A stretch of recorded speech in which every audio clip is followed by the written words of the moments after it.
A lot of folks expected this when the WWF bought WCW back in 2001. And we have famously talked about this buyout situation with these Turner contracts in great detail over on the last Nitro episode. So if you're curious how Fusion Media and the WWF tried to get some of these big money players from WCW, guys like Goldberg, Hulk Hogan, Kevin Nash, Scott Hall, and others, to take pennies on the dollar to come back to work as opposed to just sitting at home and collecting a check, that is available in our archives on the last Nitro.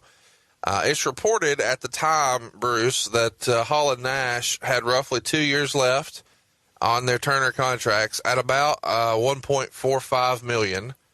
And, of course, at the time, Hogan's contract was undisclosed. All this stuff you can go search. It doesn't make sense for us to go into great detail with Bruce. We all know he's not going to tell us shit. But you can bet that Hogan was signed to a Turner contract that was worth a lot.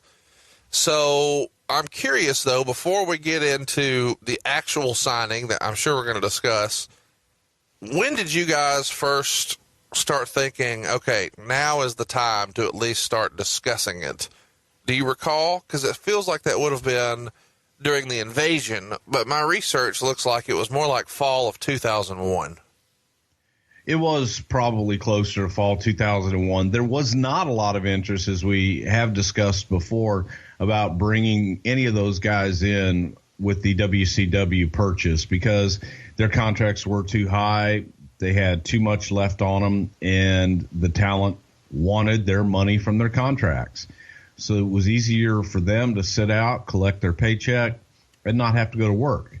In addition to that, a lot of their contracts had limited dates in them that we were not interested in honoring. If we were going to take guys, we wanted guys to come to work, not guys to just sit home and get paid. So there wasn't interest at first. And I would say probably sometime, as you said, in fall 2001 is the next time that conversations started happening. There weren't even real negotiations. It was reported by the Ross Report in October of 2001. A lot of rumors circulating regarding Kevin Nash and Scott Hall and their return to the World Wrestling Federation. I can clarify and address both talents very succinctly. We have had casual conversations with Nash and Hall. Both men are interested in returning, and we would certainly welcome them back under the right circumstances. Now, it's important to note here that Nash isn't wrestling anywhere, really, but he has started to, have some rumblings of wanting to do something.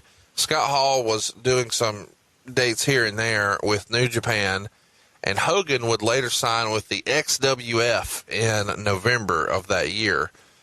The October 15th Observer reported that Shane McMahon called Scott Hall a few months prior to this, and that Hall was, quote, reportedly made an ass out of himself on the phone, and the talks ended there. Do you remember Shane reaching out to Scott and then reporting back that, hey, that didn't go well?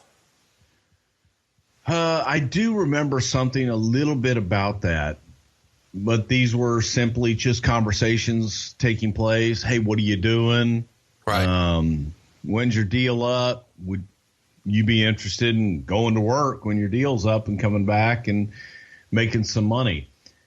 I don't know that Scott was in the greatest place at the time, but I do remember rumblings back and forth about a conversation with Shane that Shane was pretty disillusioned. Let me ask you about this. Doing anything. In the same edition of the Observer, Dave writes, there were meetings over the course of the past year where Nash's name was specifically brought up, and each time the overwhelming sentiment was that he'd be a locker room cancer and absolutely should not be brought back. Of course, the majority of those meetings were held before July 2001 when the WCW invasion angle completely tanked. So that's kind of what Dave is putting out there in the Observer in October. Do you remember there being a discussion where Nash's name specifically was poo-pooed? His name was brought up from time to time, but the sentiments were always pretty much the same, and that's what they were. He just would be a cancer in the locker room, and do we really need that right now with the group of guys that we had? I'm curious, whose opinion is that at the time?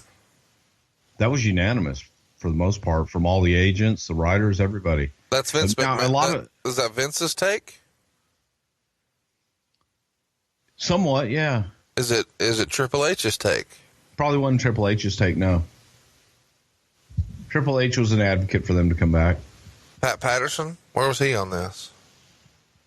Pat was part-time in that period, and Pat did always, Vince's philosophy was have a happy dressing room. If you have a happy dressing room, I don't care what the business is, as long as I don't have a bunch of strife and bullshit in the dressing room. We had a happy dressing room at that time. We had guys working together, making money and busting their ass. There was concern about bringing in a disruptive force that might have jeopardized that. And it feels as if these names are kind of popping up independently of one another somewhat. It feels like Hall, there was maybe a different feeling in the locker room than there may have been with Nash. Is that fair to say?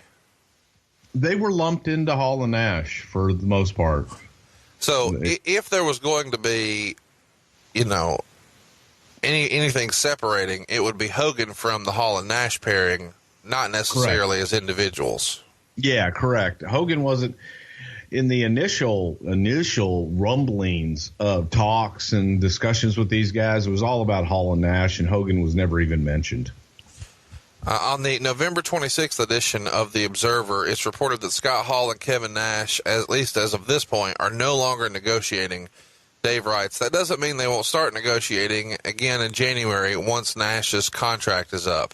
The big holdup right now is even the biggest WWF stars are working 15 days a month, and Nash doesn't want to work more than 12. Right now, both sides are being very stubborn, and the WWF doesn't want to start making exceptions for him before he's even started.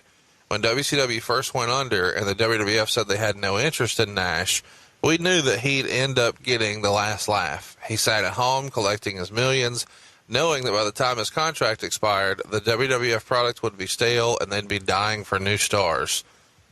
Bruce, were Nash's requested dates here the only reason why the talks were breaking down, or were you far apart on money as well, to the best of your recollection? Well, and to be clear, I wasn't involved in any of the negotiations, these guys coming back at this time. I was hearing second and third hand on a lot of this because had been moved strictly over to the creative writing at that point in time. However, the rumor and innuendo, if you will, was they wanted certain conditions in their contract, and Vince simply wasn't willing to budge. He wasn't going to make exceptions for anybody coming in when he had workhorses like Rock and Steve Austin and Foley and Hunter and all these guys that are working the dates, busting their ass, and packing houses. Is there any possibility that Vince himself is doing these negotiations, or is this more than likely Jim Ross? More than likely, a lot of it was Jim Ross, but also there were conversations taking place with Vince, and guys were using, I say guys, Hall and Nash were also using Hunter to get messages brought in and things like that too. Hogan is with the XWF at this point. Was there any consideration to Hogan being with the XWF, or is this just like, oh, they don't even count, we can get him out of that? I don't even think it was a consideration. Let's fast forward to January. None of the three guys have signed yet, and the January 7th Observer reports that Nash had a meeting with the WWF 2 weeks prior about coming in, saying that his contract with Time Warner was set to expire on the 31st of December. But talks had broken down, as we mentioned, because of the number of dates, that being the primary issue, or at least that's what Meltzer reports. He also allegedly says he'll only come in with Scott Hall. And somewhere around here, he starts to ease up on that stance. Do you recall Nash demanding that if he comes, he has to bring Hall? And then was that something you guys were open to? Because it feels, the way Dave is positioning this with his prior report about the meeting with Shane, or the call with Shane not going well, that Nash may have improved his position by easing up on this Scott Hall stance. Well, frankly, there wasn't a lot of interest in Kevin Nash or Scott Hall. The interest was in the package. The interest was they wanted both of those guys together. So it wasn't, I don't know if, and again, I clarify this by saying I was not involved in the negotiations with them. But from the creative standpoint, the input that we were giving and the feedback we were getting back was it was a package deal with Hall and Nash coming in kind of as the outsiders that they were in WCW, but coming back as a package deal. And when you say the outsiders, let me just tag in there. Are you saying you wanted to position them just as a carbon copy, and they're still the outsiders? No. I say that just because they were a tag team as the outsiders, Hall and Nash. But the idea in bringing them back here is not to bring them back to pick up where they left off as Diesel and Razor, but continue as Scott Hall and Kevin Nash, but as a tag team, maybe not NWO. Is a unit, yes, and bring them back as, to us, it was different characters. Scott Hall and Kevin Nash were different characters than Razor Ramon and Diesel. So the idea was simply, hey, you got these two guys. They've never been here as Scott Hall and or Kevin Nash. So let's bring the two guys in here as to what they were in WCW. It's a brand new character for this audience, and try this thing out. But it was all about just something new. It's in that same edition of The Observer that Shawn Michaels had met with Vince and Jim Ross about maybe possibly trying to come back. And he would come back, but it would be after Hall and Nash and Hogan and the NWO was there. Was there ever any discussion to doing some sort of click version of the NWO instead, and that being something that was, maybe just pairing Hall and Nash with Shawn here? Would that have been something that he was pitching or that Vince was pitching him on, or what would have happened in that meeting? Well, again, it weren't like there were a bunch of meetings here. It was phone calls and just conversations talking about what ifs. Right. And Shawn wasn't back full time.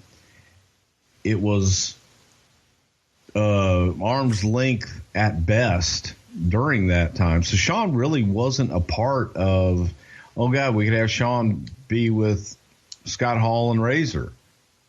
If anything, we would think that might be a cool scene one day to get.